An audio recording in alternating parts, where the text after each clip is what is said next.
হয়ে যেতে যেতে পায়ে পায়ে গেছে জড়িয়ে।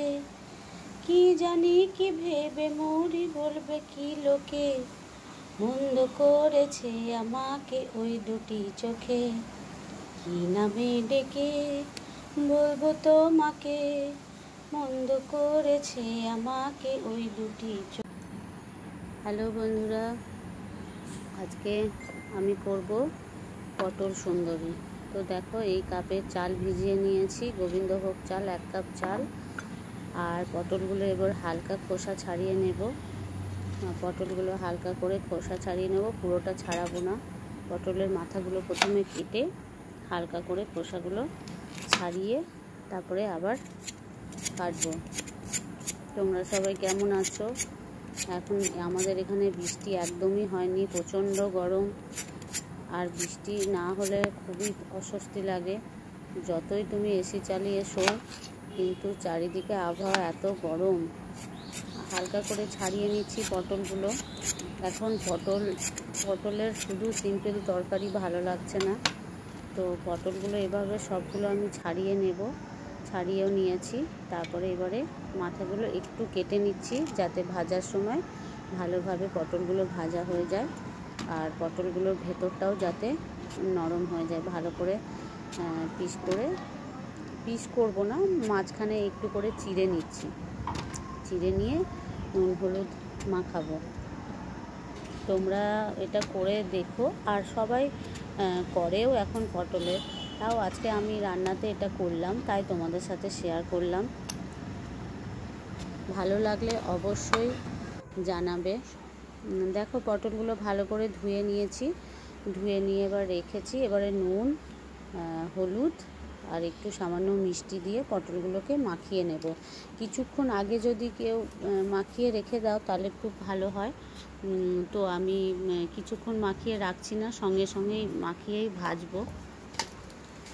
কিছুক্ষণ মাখিয়ে রাখলে নরম হয় পটলটা। এবার একটু সামান্য আমি গুড় দিচ্ছি। তোমরা ভালো করে জানো যে আমি মিষ্টিতে একটু গুড়টাই ব্যবহার করি বেশি, চিনিও ব্যবহার করি। তো যখন গুড়টা থাকে তখন গুড়টা দেওয়ারই চেষ্টা করি সব রান্নাতে। পটলগুলো ভালো করে মিষ্টি আর নুন হলুদ দিয়ে মাখিয়ে নিচ্ছি, যাতে ভাজার সময় নরম হয়। প্রত্যেকটা গায়ে গায়ে নুন ভালো করে আর হলুদ ভালো করে মাখিয়ে নিচ্ছি। কড়াইটা এদিকে গরম হতে দিয়েছি। কড়াইটা গরম হলে তেল দেব। একটু ডুবো তেলেই ভাজতে হবে, কারণ পটলগুলো সাইজটা বড় বড়, ছোট সাইজের নয়। আর একটু তেল দেব যাতে পটলগুলো ভালো করে ভাজা হয়। আর গ্যাসটা কমিয়ে দিয়ে মানে মিডিয়াম ফ্লেমে রেখে ভাজতে হবে। মিডিয়াম ফ্লেমে রেখে ভাজলে পটলের ভেতরগুলোও নরম হবে। হ্যাঁ বন্ধুরা, আমার ভিডিও যদি তোমাদের ভালো লেগে থাকে অবশ্যই লাইক, শেয়ার, কমেন্ট করবে। আর সাবস্ক্রাইব করে পাশে থাকার অনুরোধ জানাচ্ছি।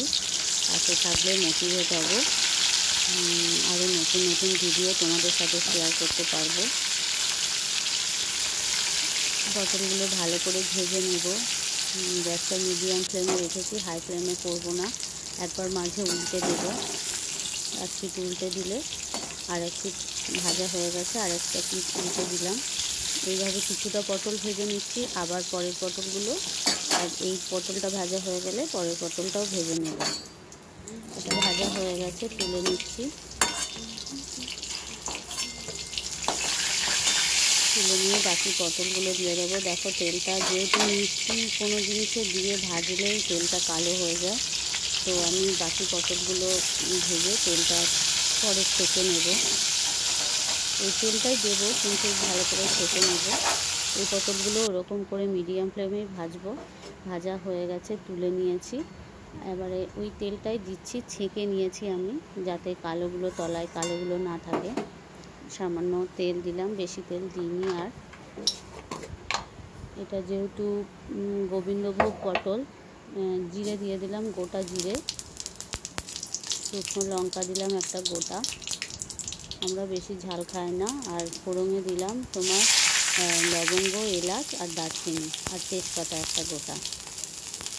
একটু গরম হলেই টমেটো আমি একটা পিউরি করে রেখেছি। আজকে যেহেতু নিরামিষ করবো তাই পেঁয়াজ রসুন ব্যবহার করব না। টমেটোটা আমি গ্রেটারে একদম করে গ্রেট করে নিয়েছি। এই টমেটো একদম গ্রেট করে নিলে খুব সুন্দর তরকারির সাথে মিশে যায়, একদম কাটা কাটা থাকে না টমেটোর যে পাতাগুলো। আদা বাটা দিলাম, এটাতে বেশি করে আদা বাটা দিলেই ভাল লাগবে।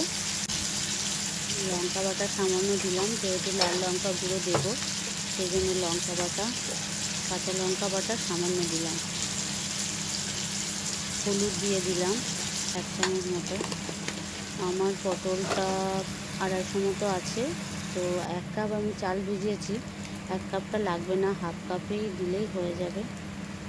একটু কাশ্মীরি লঙ্কা গুঁড়ো দিয়ে দিলাম 1 চামচ, ছোটো চামচের 1 চামচ কাশ্মীরি লঙ্কা গুঁড়ো দিয়ে দিলাম।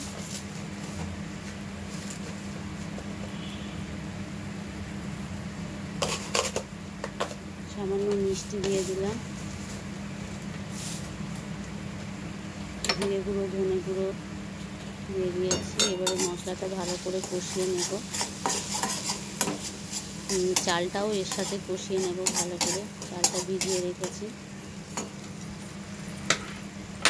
চালটাও ওর সাথে ভালো করে নেড়ে জল দেব, যাতে গন্ধটা চলে গেছে মনে হচ্ছে।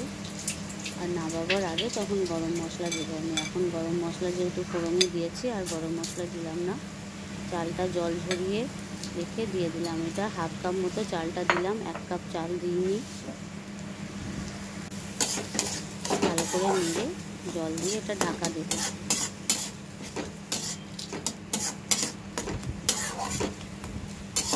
খুব সুন্দর হয় খেতে, যারা করেছো তারা তো জানো, আর যারা এখনো অবধি করোনি, নতুন রান্না শিখছো, তারা করে দেখতে পারো, খুব সহজ।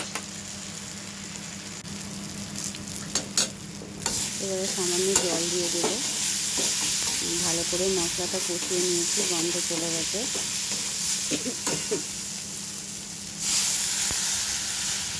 হাফ কাপ মতো জল দিলাম। গোবিন্দভোগ চাল বেশিক্ষণ সিদ্ধ হতে সময় লাগে না, আর তারপরে ভিজিয়ে রেখেছিলাম বলে আরও তাড়াতাড়ি সিদ্ধ হয়ে যাবে। এবারে একটা ঢাকা দিয়ে দিই, যাতে একটুখানি সিদ্ধ হলে হবে।